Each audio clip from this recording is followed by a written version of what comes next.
Nigeria House Davos 2026.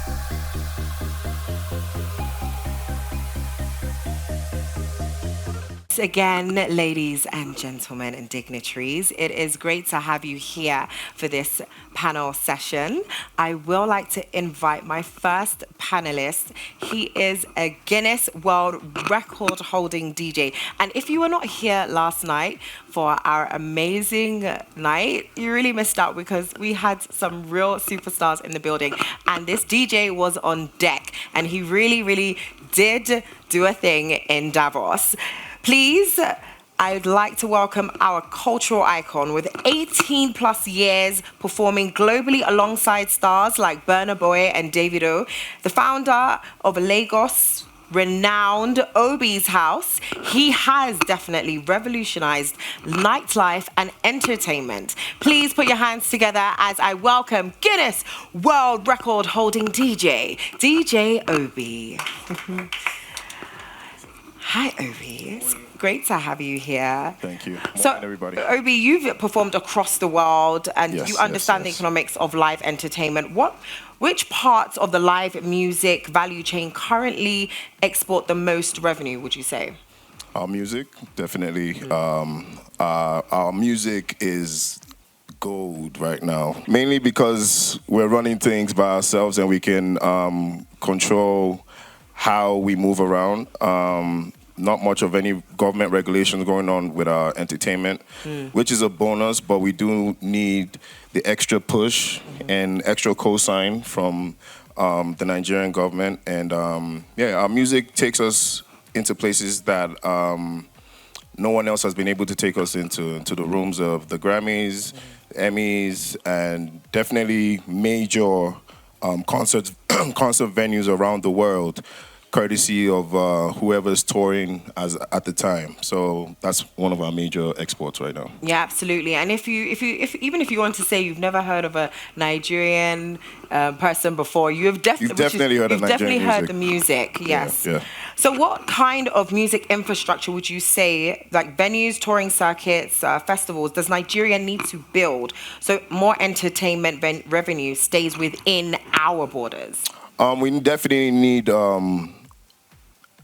more major concert stages. You know, when we travel around the world, we look forward to doing the O2 in London. We look forward to doing MSG in New York and stuff like that. We need major concert venues like that in Nigeria, not just in Lagos, somewhere else. In fact, if I'm to suggest a different city, Abuja is very open and welcome to that. Port Harcourt is very available. Enugu is very available as well. And that way we can bring in a lot of those dollars that we take out by doing our shows outside in the UK and the US. And we can also attract the attention of foreign investors and foreign artists that are looking to tour within Africa and bring their talents to our stages in Lagos or in Abuja or anywhere else. It will be more revenue for us than us taking it outside of the country. Yeah, perfect. So would you say this is a financing issue? One, it's a financing issue. It's also an infrastructure issue because we don't have the infrastructure. So if we get the financing, we can build, and maintain that going forward. So it's both of those, in my opinion.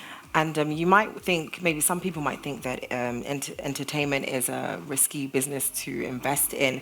But what would make live entertainment a lower risk investment for institutional capital? Structure right now. We don't necessarily have the structure in place in terms of payment systems, in terms of data collection. People kind of just attend the events and pay. So where's that data going to? How do we contact those people for the next show? It's I won't call it high risk, but it's high risk to a certain level, depending on the acts you're dealing with, depending on the kind of show you're trying to put up, if you're trying to go big ticket or not. But there's a lot of talent in Nigeria, a lot of upcoming, bubbling under talent in Nigeria that are overlooked just because they haven't hit the charts yet or because they haven't been able to tour around the world yet. But somebody needs to be able to capture those guys early enough to give them that stage experience that would encourage them to keep building and keep going. And that's also something that we need to look into back home in Nigeria. And I believe when a lot of people are able to invest in some of the local acts, not necessarily going for the big boys straight up, but be able to be patient enough to build with some of these artists, it'll go far. Yeah, there's definitely a lot of younger artists, new artists. Not all about the top three. It would be cool. Exactly, and not everybody, they make it big enough locally, but not everybody might get to experience that worldwide global stardom. But if there are different tiers and different stages where you could do a 500 to a 1,000 person people capacity, and you can keep moving up and up and up. If we use like the Burna Boy format, he started with the smaller shows, the PlayStation Theater in New York, and all these other small shows, Roundhouse in London, and all that kind of stuff. But then from there, you're building a core fan base that is going to follow you from those smaller shows to the bigger shows, and increase your fan base. You can increase your revenue, and then increase, your PR around the world, and bring that back home. One of my big things is always to remember to bring that talent back home and invest back home. Yes, absolutely. Thanks, Obi. I would like to invite my namesake, I believe she is here, Stephanie Busari, and an international pioneer and founder of SBB Media. Her investigations, including the Chibok schoolgirls coverage, shaped global narratives and recognized by the UN and Yale. She mentors African storytellers worldwide. Welcome, Stephanie. It's great to have you on this panel. Now, from a global media and policy perspective, the Afrobeat story has often focused on superstar success, as we've discussed. How do we shift the narrative towards systems, governance, IP protection, and regulation so the industry becomes more attractive to institutional investors here in Davos? Because one of the things we've actually heard recurrently is infrastructure. Absolutely. Hello, everyone. It's wonderful to be here. So before I answer the question, I just wanted to say, fun fact. One of the first stories I reported on when I moved to Nigeria was this gentleman attempting Guinness World Record and successfully. And look at us now. Yes, exactly. On a stage on Davos. That was in 2016. So 10 years later. We were all there, actually. Exactly, at Sal Cafe, Lagos. But so prime example, really, of documenting that story. And I think Afrobeats and the music industry has already captured a real kind of a big part of the equation, which is the demand. Now what we need to build is institutional confidence. We need to capture the data, like Obi said. We need to look at the royalties flow. We need to look at the streaming numbers. We just need to really build the infrastructure so that we can build a pipeline, the investor pipeline in the industry. Okay, and where would you say Nigeria currently inspires confidence, and where does it still raise concerns outside of the infrastructure? Well, the confidence is that Nigeria has successfully created a strong creative economy, starting with the music. Afrobeats kind of led the way, and then we had film. There was a time when Nigerian films were just everywhere on Netflix, and massive proliferation. And now we're going into fashion. So that the creative culture capital of the country is undeniable. That is one of our biggest exports. Absolutely. Again, it's siloed. There's no kind of industrial or institutional backing for these industries. They're nascent industry. It's going to take time, but we have to be very intentional about us building it from the ground up, right? And I don't think we can obviously build it just by ourselves. So what does the collaboration between the private sector and the government actually look like in practice? Yeah, so I think Nigeria's made a strong start, creating a ministry, for example, that for the first time in this administration, we now have a ministry of creative industry and culture and tourism. Everything's lumped in. She must be the hardest working minister. Yeah. But, she's present. She's going to the Grammy. She's at places that matter, talking to key people. They've partnered with the Frexim. They've created funds that creators and artists can access. So that is, it is working. Something is happening. But I guess for people in the industry, it's not happening quickly enough. But the building blocks are there. It's going to take a while for us to see like the overall grand picture that we're looking for, but the building blocks are there. Sorry, I wanted to tap in with what she just said. I think more importantly is the access to that information. I don't know that a lot of the artists or the talent back home are actually aware that these funds have been created Yeah. or that this information is out there for them to tap into. So that's also one of the issues is how is the government trying to get that information to people that don't necessarily care to watch the news, pick up the newspaper. So how do you meet them where they are at to let them know that you're here to help? Yes, and you mentioned tourism when you were talking about all the things that the creative industry in Nigeria are working on. We need to also let you know we do have something called Dirty December, which is actually become a bit of a tourism attraction in Nigeria, where we have a lot of people come in. There's an influx of people into, especially Lagos, for December, and they come in for the music, the culture, the fashion, the experiences. So how do you think we can really put this on the map so it becomes something more than just you're coming to go out to party and things like that? Because we have a lot of cultural attractions, we have a lot of historic places, monuments that people really need to visit. So what can we also do to put that on the map so we can also attract investors in that space as well? Yeah, again, it speaks to the demand. That is not denied, and it's not denied. We just need to. So at the moment, we're running like a startup, right? We're scrappy. We're fighting for every dollar. We're just like really at the very, very kind of beginner's level. We need to scale. We need to level up. We need to build the infrastructure. So, for example, Dirty December, Lagos was creaking at the seams. Traffic. There was such an influx of people from all over the world because everyone was seeing what was going on online, and they were booking tickets. They wanted to come, and we had a joke about batch A came in like early December, batch B, and then batch D, and so people were coming in. It was such a massive influx, but the place has already got 20 million people. How do you? And then on top of that, traffic issues are daily occurrences without the extra influx of people. And we did see some kind of like issues with our emergency response as well, with a very high profile road accident. So, it's all well and good having people come in, but how will you manage them when they come in? What is the infrastructure? I know that Lagos is trying to open up the waterways because we have massive waterways. Why can't we have ferries taking people to and fro rather than, certainly on the island, rather than pressure on the roads? So it's really that kind of intentional overall thinking about the efficiencies of the city. And the same applies to the industries that we're trying to build.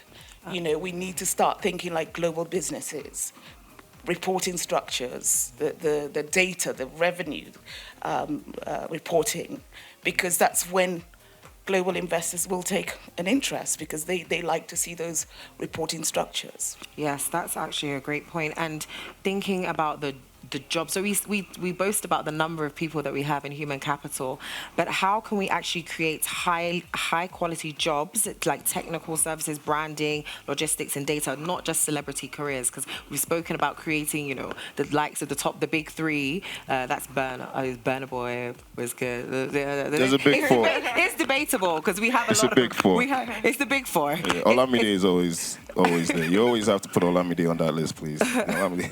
We have a lot of talent, and they're all like literally top 10. Like, it's too much. But how can we move away from just focusing on celebrity careers and getting technical people? Because if we're talking about we need the infrastructure, we also need the people trained at a highly skilled level.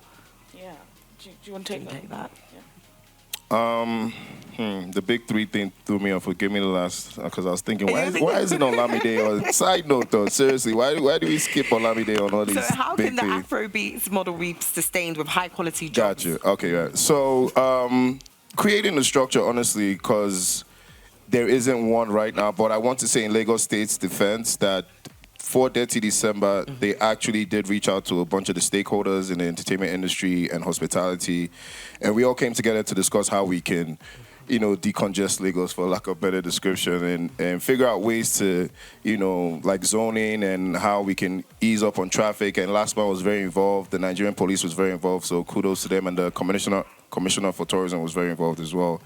But stuff like that is what will help creating the structure that, when people come in for a Dirty December, they can trust that there's a trusted website link, and I can see all the events happening in Lagos, or even a link that can show me wherever I'm at in Nigeria. If I'm in Abuja, these are the events going on in Abuja. These are the trusted websites to go to.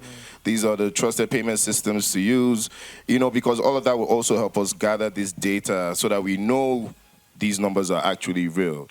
So we need to create that structure for the entertainment industry and the hospitality, even down to like the events we have, like we're talking about traffic. Traffic was crazy because there's 20 events happening on the same street, and some of them are even the same events. So if there's structure, we can decide that there should be a licensing for certain things. So if you're doing a concert, do you have the license to do that concert?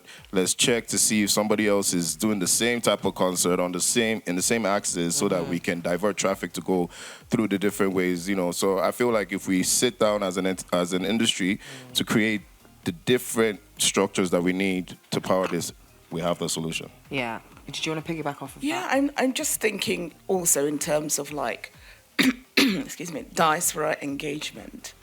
It's like there are problems, right? But it's just a wide open arena for solutions to be effected. You can come in with your know-how, with your expertise, and invest in these things that need to happen. It's not just going to be people on the ground, Absolutely, right? yes. People are coming in, they see what needs to be done, they see what they can do because they're doing a similar thing, or they have a recording studio in wherever they live, whatever. What can you bring when you come in, not just to party for Dirty December? I agree with that. I feel like that is one of the biggest takeaways for any investor that wants to tap into the entertainment industry. If you're coming from a society where it's already booming, you could literally copy and paste what already works, with patience, obviously, because it's going to take a while to set it up in Nigeria. But if you set it up, and when you do set it up, the ROI is amazing. Yeah. And it is time for us to invite our last panelist to join us. She is she is a pioneering Afrobeat singer, female. Yes, I would definitely say she is one of the biggest, if not the biggest. And she is also an MTV EMA Music Award winner. In 2025, she released This One Is Personal, a deeply vulnerable album exploring love, heartbreak, and personal growth. Recorded across Nashville, London, and San Francisco, Tiwa Savage continues to innovate by blending Afro beats with Afro piano, R&B, and jazz, collaborating with artists like Skepta, James Fortenlori. Her accolades are too wide and too vast. If we had enough time, I would really, really love to go through this. But please, can we welcome our Queen.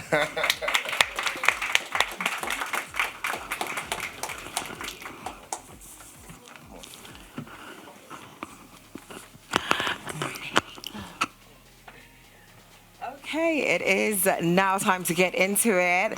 Let's talk about, Tiwa, welcome to the panel. We've been discussing how we can really get investors into Nigeria in the cultural space and the infrastructure, what's lacking, and how we can contribute to the betterment of that. Now, in terms of the value leakage, where do artists lose the most value today? Would you say it's contracts, data, or enforcement? Wow, okay. Sorry, I know you in there. So this is where my nerd part comes in, because I've got notes. I wanted to make sure, I got the most out of this panel. I would say creative industry in general, not just even just artists. first of all, I think when people think of the creative industry in Nigeria and how we can grow it, we just think throw money and get investment, which we do need. But there are also things aside from just throwing large amounts of money. There are policies that the government can work on, and this isn't an overnight thing. This is long term. I'll give you an example. Like my the people that work in my house, like my driver and my house help and stuff, they can't connect to Wi-Fi, or they don't have.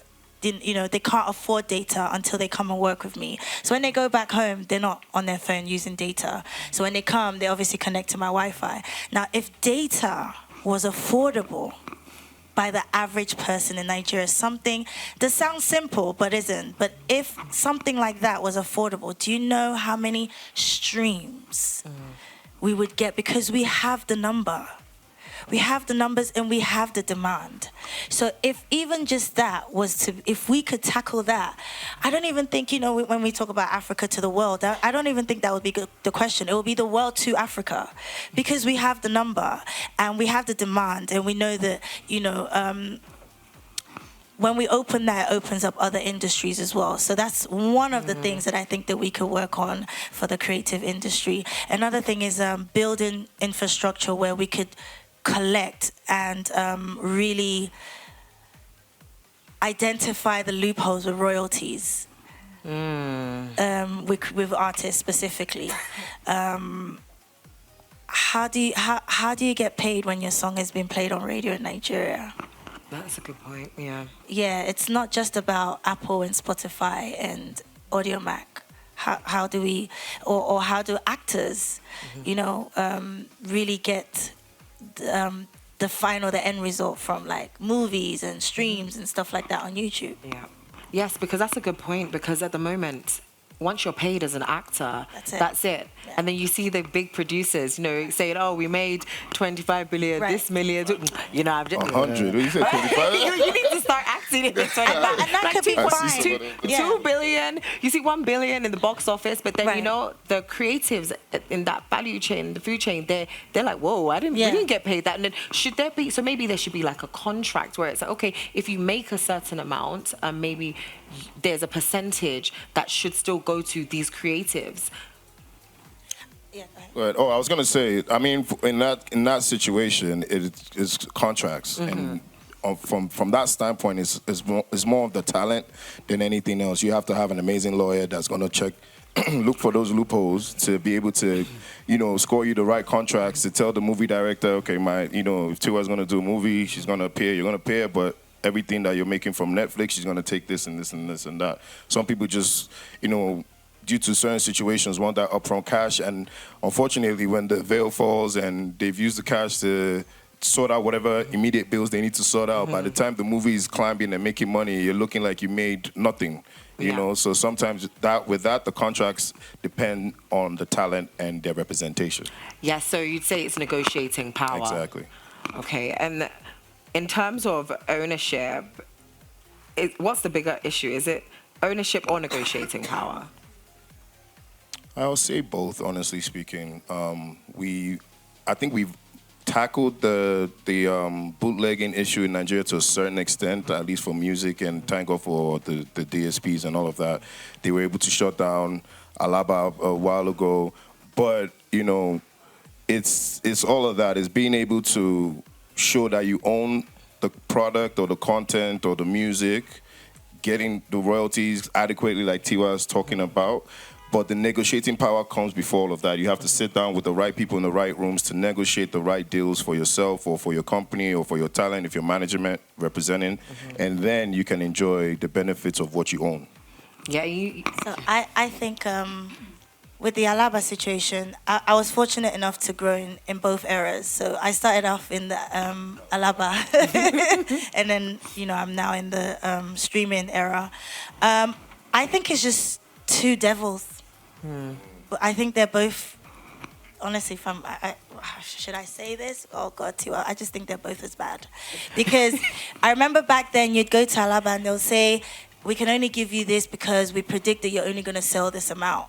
So you don't even know how much they're really selling. That you can't track it. So they might give you 5 million, and they might go and sell 50 million. But they'll tell you we're taking the risk because we might give you 5 million, and maybe you only sold 2 copies for you and your dog. Do you know what I mean? So, but now with the streaming in Nigeria, if you make 1 million streams, you get $300. I don't know if you guys knew that. No. So when people are shouting online, hey, you know, well, you're walking away with $300. Again, that's because of infrastructure.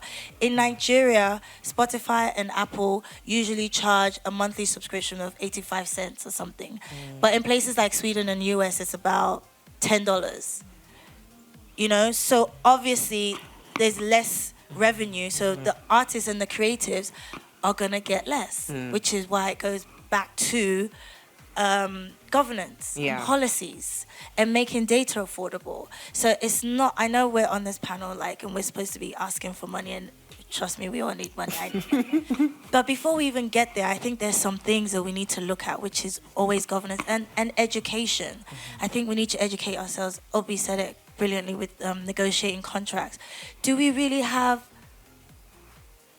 enough music lawyers in Nigeria? Like entertainment lawyers? Do we have people that can teach artists about music publishing and royalties? Because you find artists 10 years down the line, they'll say, I was signed to this person, you're owing me 50,000. No, boo, you only made $2. But we need to educate ourselves. And music or entertainment isn't just about the artist. There's film scoring. Nollywood is a huge industry. Do we have musicians that make music when you're watching a movie that will evoke emotion? Like, that's the difference between Nollywood and Hollywood. You know, when you see a ghost crossing the street in Nollywood, you hear music like... That doesn't scare you. You know?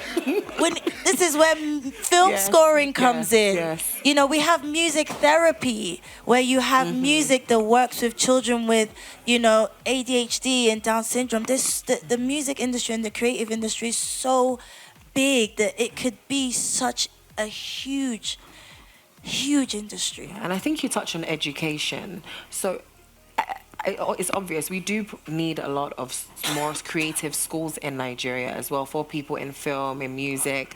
And I think I read somewhere that you were working on a school in Nigeria for musicians. I am. I studied music business and jazz at Berklee College of Music in Boston. And thank you. I don't do jazz now. I do a decoding diet. Have to pay the bills.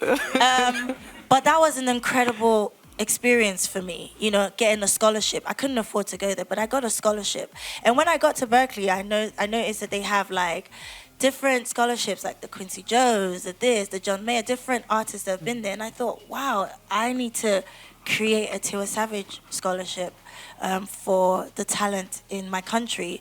So I went back to Boston, and I said to them, I want to bring them to Nigeria, which I am doing in a couple of months, thank God.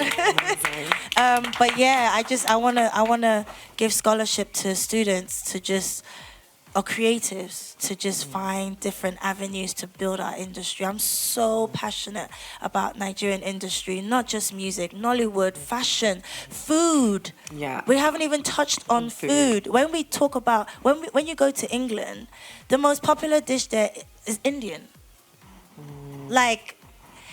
Imagine if you go to the amount of Nigerians that are in London. We need to they need to be selling puff at Tesco's and chin chin and all of that kind of stuff. That's where so it's not, when we're talking about culture and music, it's not just Afrobeat.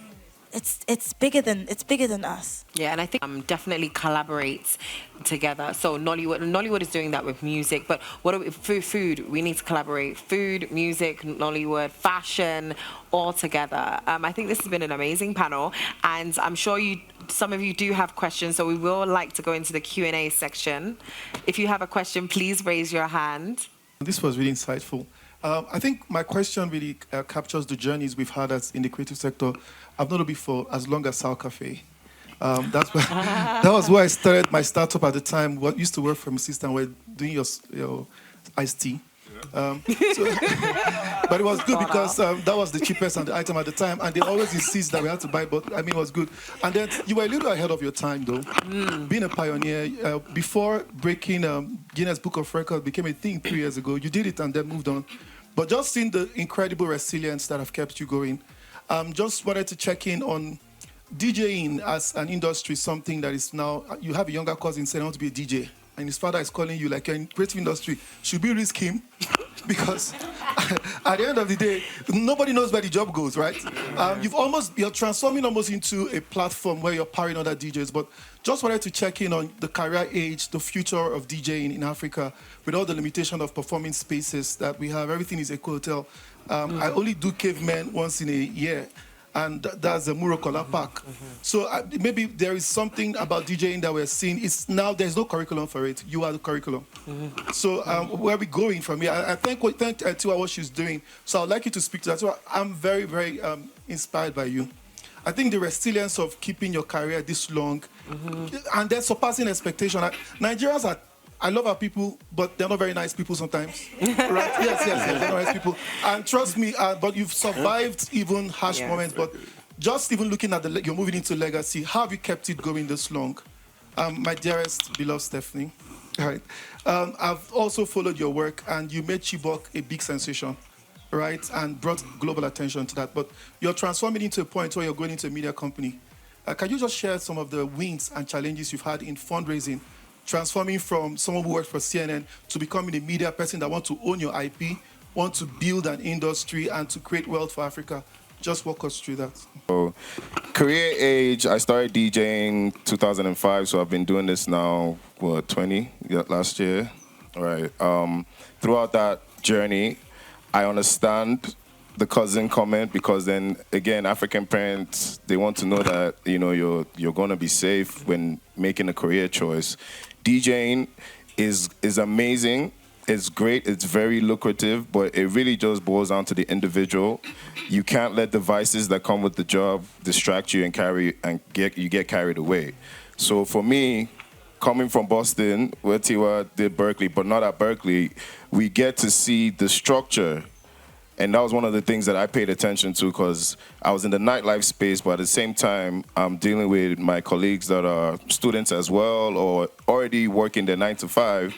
And they're taking that knowledge to establish themselves as a DJ and creating this brand. So sometimes people would wonder, why is Obi in Davos or why is he doing Harvard Business School? And it's like, yeah, I'm still the life of the party, and I can take that party everywhere and anywhere and put myself in different rooms. And that's what the individuals that, like your cousin or the cousin that needs to become a DJ, needs to understand.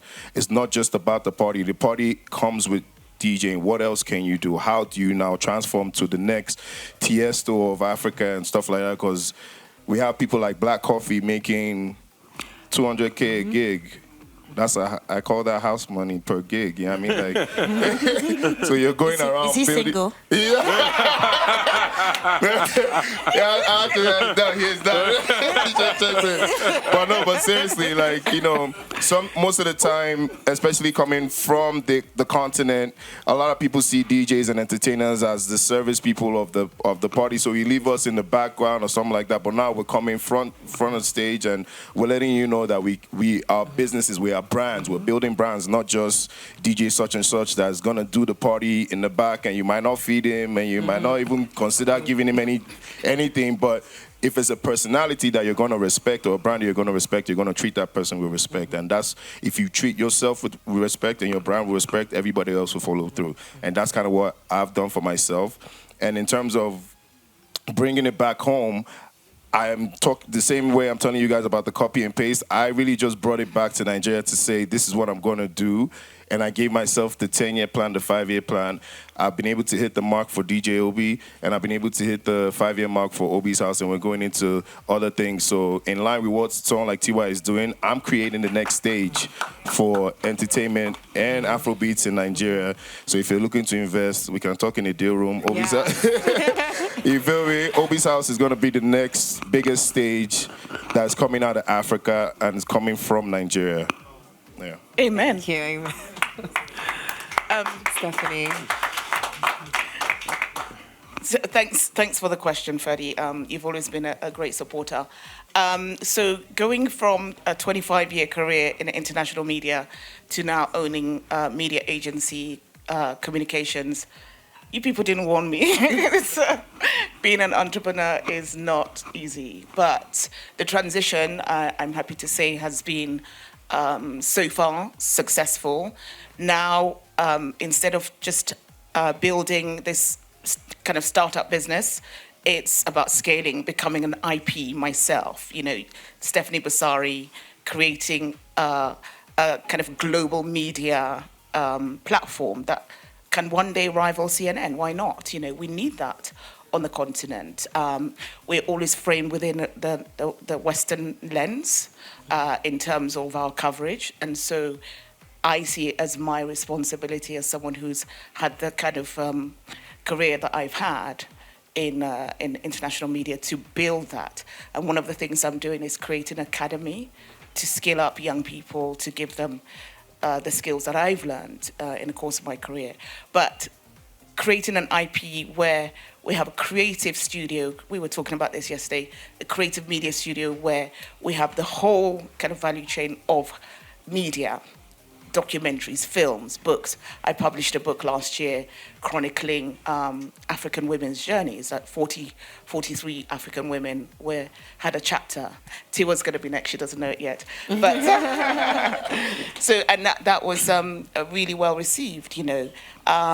We need to document our stories, our journeys, and that's what I'm really passionate about. So also very open to talking to anyone here who wants to invest in the African media landscape, because it is a very, very ripe area for growth, and we need as many skilled practitioners doing it as possible.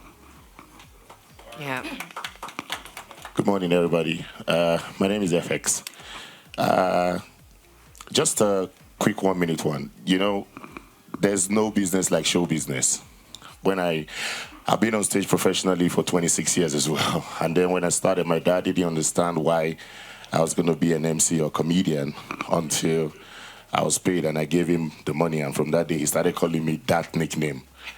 It will work. It can take you 10 years to make it for one day. Sometimes you walk into a room and they tell you no, but you step out with a big smile. If you build yourself, you sustain and build yourself, the companies will come for you. The people will come for you. And I always say to people, don't underprice yourself. When they have your money, they will come for you. People will come and ask you for services for free. It's not because they can afford you. It's because they just think you will do it for free. So every time I think that you build yourself, just like Obi said, even as an MC, I went to Harvard too, because I needed to build myself. I wasn't doing it for them. I was doing it for me. I love what I do what I love. It's just another advantage that I get paid for it. So it will work, no matter how much it is, you will definitely make it. I just wanted to hear, really especially from Tiwa, about your perspective on the role of women in the context of this discussion. I had a talk recently in Lagos. We looked at, and I did an experiment live as I was on the panel. I told somebody to bring out their phone and check the Apple Top 100. We can do it now, even if you want, but we can do it later. And see, out of 100 songs that are hot in Nigeria right now, how many is from a female artist? At any given time, it's never more than 2. Out of 100, sometimes none. When we did this experiment, it was one artist, one female artist, and it was featuring a male artist. We have an issue. We need to close the gap. In other industries, the female artists are actually bigger. Cardi B was bigger than her significant other. Beyonce, Rihanna, Taylor Swift, the list goes on. I'm not saying that should be the case, but I'm saying the gap should close because, and it's about how they price women.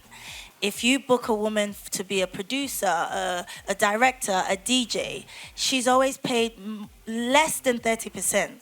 And so imagine if her male competitor is getting more than 70% what she's getting. He has more money to invest back in himself. Right. He has more money to pay influencers. He has more money to pay radio OAPs to play the music. And so it's we can't break the chain, because then when you go to the club, you're hearing more male artist songs. The DJs subconsciously are playing more male artist songs. And you're like, they have more hit songs. That's not the case. Because it's not that they're more talented. I actually think we're more talented, but that's another story. But it's because of this, the gap. We need to close the gap. And I've been fighting for this. I'm going to keep fighting. I don't even think we have enough time, because this is just a whole different... Yeah. I'll just that's... Yeah. I always like to jump in when it comes to the women conversation and entertainment. I do, He does it because for the ladies. No, and genuinely, not because you're on the panel. He's always been a supporter of women, yeah. so, in my opinion, it's a stereotype that needs to be broken, because women are the driving force of the entertainment industry. When you look on the behind the scenes to see who's making it, who's putting the music on the chart. It wasn't the artist. It was the manager or PA or A&R, who's most likely a woman. You understand? So I feel like, if anything, I feel like a strong conglomerate of women need to come together and break that stereotype, because it works. My team is all female, and I brag about them everywhere. Without them, Obi's house would be nowhere. I was able to do my DJ Obi journey. I'm still on that. But I was able to do that by myself, because I was able to, move around, navigate or whatever. But when it comes to Obi's house, at some point I couldn't do it anymore. And I didn't look to any of my guys. I didn't look to any of my friends. I wanted female support, and that is what has taken Obi's house from local to international, because from my content person to my project manager to whoever's handling merch, logistics, they're all women and they get the job done. I preach about it all the time. If you're really trying to go far in your career, in your as a talent, make sure there's at least 2 women on your team, and it'll go very far. So I feel like women need to come together. And beyond beyond that, I think women are also the driving force in terms of consumers. Women are the ones that will buy the tickets first for concerts. They're the ones that will line up for merchandise. They're the ones that will scream when they go to the concert. In fact, women are the ones that bring guys to the club. If there are no baddies in the club, the men are not coming to the club. Men are buying bottles to impress women. So we are so underrepresented. It's unfair, because we actually spend the coins and we keep the industry alive on so many different levels. Undervalued. Behind every man, I think we have one more question in front. Okay. Thank you. What type of stories must African music focus on in strategically positioning the continent to generate more resonance and drive investment? Don't fabricate it. Whatever that story is, just tell it as it is. That will translate to everybody else. The truth will take you far. So, sometimes we can position the story to, to touch on certain topics or whatever it is that's going on in the country, wherever the person is from. But ultimately, make sure that you're telling the truth, because then when it does blow up and become successful, people are going to check that story. And if it's false, then you fall off. Like, I just found out after so many years that Jadakiss went to private school. He was not a gangster. And he rapped about gang business all his whole career. For him to come out at 50 to say, "Oh no, ask my dad, I didn't do any of that." You understand? Be a great storyteller. Be a great storyteller, but make sure that you're always telling the truth. Yes, I think to stay authentic, and I think that is what has taken Afrobeats music, fashion, everything to a global stage. When we started being authentic, is when we didn't have this an American accent going on and things like that. Yeah. Can I just add that we need to be actually more nuanced as well about the storytelling angles. So, for example, there's a traffic crossing outside Abbey Wood Studios in London, and Japanese music fans, Beatles music fans, come to visit and stand on this particular, crossing, because it's on the cover of the Beatles album, right? we have places that are referenced in music, Ojo Elegba, all these places that fans would love to know about. They would love to find out, you know, what is it about this place? Why are they singing about this place? So we need to look behind the stories. We need to, like, biopics. What about the people, the pioneers? Where's their stories? Nobody's documenting, you know, and I say this because I'm a storyteller, but, you know, we need to kind of look behind the surface and go back and dig at all the kind of the stories along the journey. And that's very important in building sustainable industries.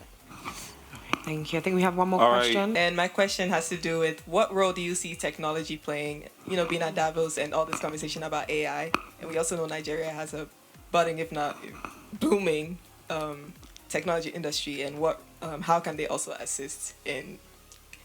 Like you heard the Alaba story, technology was technically what saved us from that because social media, the DSPs came up and, you know, swooped in. For events and other stuff, we, you know, ticketing platforms, how we collecting that data, who's buying tickets, you know, all that information is what technology is going to help us do. For me, with Obi's House, I use a payment system called Vendi that has made it easy to book tables and buy tickets. You scan your QR code. You don't have to do the middleman promoter thing where it's like, oh, I know Obi, so I can get you in. No, everybody can do it. Everybody can do it directly from a link, and then you're able to cut out the middleman. I think that's, if anything, one of the biggest victories that, you know, technology will help with the entertainment industry is taking away that middleman of someone that's saying, I know everybody, I'm going to take a percentage from everybody because I have access. Now everybody has direct access with technology and AI. You can do it yourself. Okay, I did say it was one more question, but this is definitely just the last question. One more question. We're talking about cultural export, and we've talked about repatriating events. Tiwa mentioned that, Obi mentioned that, and Stephanie mentioned that. We have 3 arms of entertainment represented on this stage. We have the platform, Obi's House. We have the engine, Tiwa, and we have the propaganda, Stephanie. What can we do? The media. The media. No, but I say propaganda in this particular sense for a reason, because we want, you know, we're talking about viral, things going viral, things going, you know what I'm trying to say? It's not just, I don't want to just limit it to like traditional media. So it's really like viral stuff, right? We go to Coachella, we fly out there, we go for all these big things. With having a platform like Obi's House that has access to the engines like Tiwa and has the media behind them. What are you guys thinking in terms of coming together and getting that external support when you say you need the government, you need private investors, to be able to then create these infrastructures that you speak of? Because when you create this infrastructure, you need to create the things to have in these infrastructures. What can you say about a conversation to bring these 3 arms of entertainment together to achieve the goals that you have clearly stated out on stage are necessary for your industry to progress? Afrobeat is one of the fastest growing genres in the world. And when you think Afrobeat, you think Nigeria. So just imagine my disappointment when people come and we don't have the right venues to even have festivals. We don't even have, like, I don't even think Afro Nation is in Nigeria. No. It's in Portugal. It's in Portugal, yeah. We need to build live event centers. Like you have the O2 Arena and you have, you know, the Barclays Center. So if there's anyone here in the room, or what I would say is we need like a GT Center, MTN Arena. We need arenas because we need to tour as artists in Africa. We don't even tour. I can't even say, I mean, I think David just did that, but I mean, it was still a struggle logistic-wise. Right. Amen. So I definitely think the first things first. We need to build live event centers. We need to leave a hotel to be a conference center. Yes. Yes. It is not a concert hall. So, well, in fairness to some of the people who are on the ground, Live Sport is building an event centre. It's not massive. And I know that Lagos State Government recently used Tafawa Balewa Square to host some events. It's not optimum, but I think they're thinking along the right lines. And someone like TBS can be transformed into an arena, right? So that's an opportunity. Okay, and then for me, I would say it'll take everybody coming together to collaborate, to align on the same vision, so that way you're bringing something to the table for a much bigger or grand picture, you know. And like Tiwa said, live event centers, because then how can our artists not tour at home first before taking the tour outside, you know? And for us at Obi's House, that's something we're positioning ourselves to be, is the next stage for Afrobeat events, for Afrobeat festivals. If you're coming into Nigeria or anywhere where we're at and touring, we want to be able to tour with artists to say Obi's House is bringing such and such to Port Harcourt, to Enugu, to the north and stuff like that, because charity does begin at home. So once we can cover it at home first, then we can take it out and execute from there. Yes. I kind of feel like I want that question, but I mean, I know. It was actually relevant to your point. Okay. You see? So I work in impact investments. So it's investments where you also try to do sort of good things with your money, and we're seeing that that's a growing sector. One thing I'm super curious about is, I mean, this is such a great story. I mean, brand Africa through Afrobeats and like all the cultural stuff that's coming out. I mean, why not create an impact investment fund around this? I think that would be a really successful thing to do, and I think that that's something you guys should do. Unfortunately, this is not my sector. I love, you know, the arts and culture that's coming out of this, you know, out of West Africa, even out of East Africa. But I really wish someone would do this, because I think it would I think we just created it. I think I was going to say that. Yeah, actually. So we can have someone meet you and we can do the deal room right after this session. Right? Yeah. All right. Fuad. Thank you guys so much. Yeah, we're going to make that happen. That's the last one. Fantastic. I think you'd all agree this was a very impactful and insightful panel on creative economy. And please remember, the deal room is open. So if you'd like to talk about investment with any of our talent here, our amazing people, we are open for deals. It is time for us to take our photos. So I'd like to thank you.